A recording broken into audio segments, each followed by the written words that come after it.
Special occasion, which Christoph will tell us all about. So, are you sitting comfortably? Then he'll begin.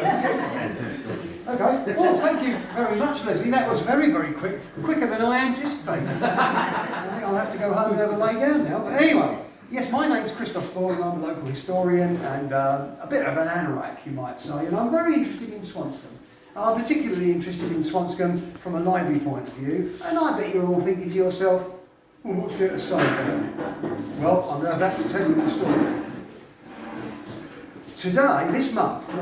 This month, Kent County Library was 100 years old. And what Kent County Library did in the 1920s was to provide library services for places that did not already have their own. So we're looking about this area. Dartford had their own, Gravesend had their own, but anywhere in between had nothing. And as you'll remember from your parents and grandparents, how many of them could afford to buy any book that they might want to read? There wasn't the money for that sort of thing. So Kent County Library started sending basic boxes of books to schools, WI huts, in some cases people's front rooms, and volunteers would then dish them out. But by the mid-1920s, Kent started to work with towns. Broadstairs, Ashford and Swanscombe. And so Swanscombe was a pioneer staff. Branch rather. What that means is you had paid members of staff. All the, not volunteers, paid. It was that important. And there were only 6 or 7 libraries like that in Kent in the 1920s where they were prepared to pay for staff to do the job.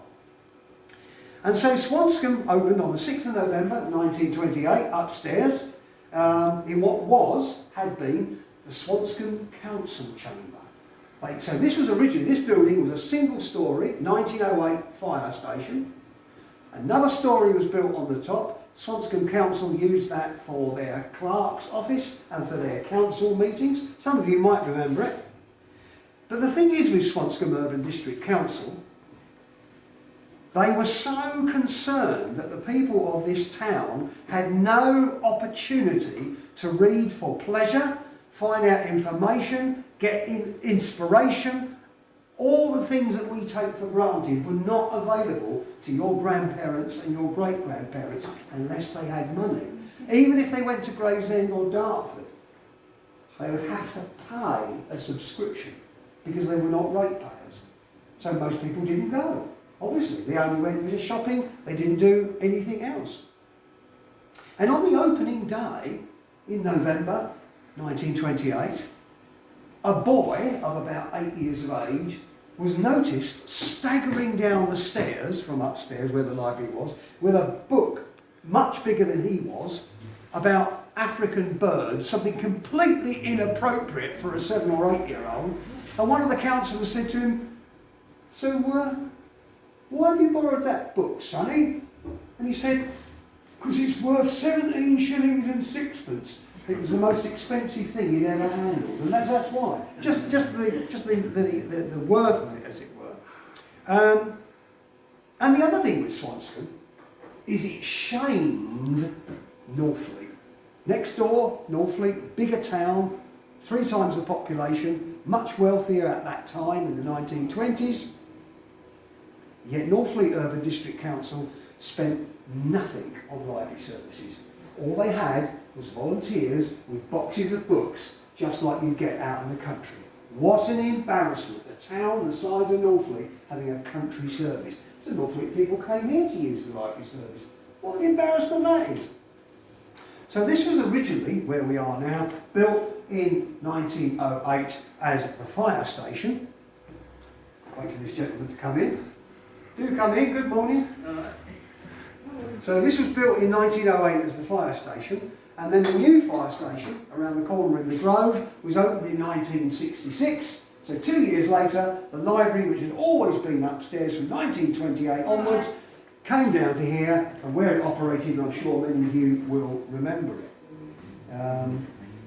In 2002, pressure was put on the library service to move the library from here to Swan Valley School, as it was then. And I don't care if this is videoed or not. It was a stupid move.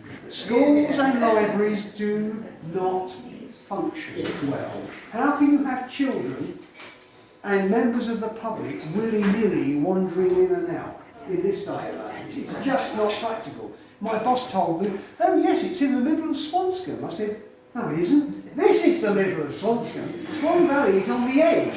She said, well it will be the middle of Swanscombe. I said, yes it will be when you're dead, but not until then. So the sign that the Mayor is about to unveil, which we've got underneath this Swanscombe Urban District Council flag, discovered by the current town clerk, hidden away in a garage, and we use it for events like this. That sign was actually right outside this window, and I know from its opening hours that it was from 1974 until 1983. In 1974, Gravesend, Dartford, Sevenoaks, Maidstone, all the others were all amalgamated together with the county library to make one service. No longer 15 individual places in the county, it was all one. And that was when Swanscombe moved from Northfleet's control library-wide into Dartford's. So I'm going to stop talking there because you don't want to listen to this all day. All I want to say to you, just to emphasise to you, is that Swanscombe Library is a pioneer. It was here long before any other paid branch. Let me give you Northfleet. They didn't open their first paid branch till 1940.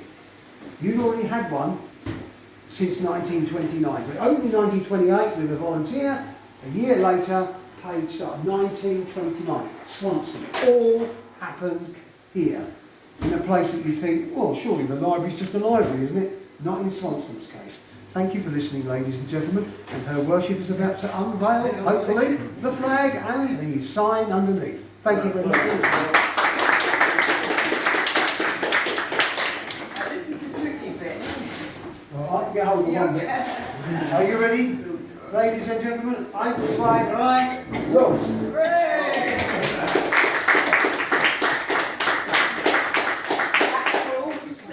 And this would have been the entrance up to the library, wouldn't Yes, it? it would have been literally outside these where your bike is. Yeah. Thank you so much. Thank you, Christoph. That's always entertaining, always informative. Thank you very much. Well, thank you.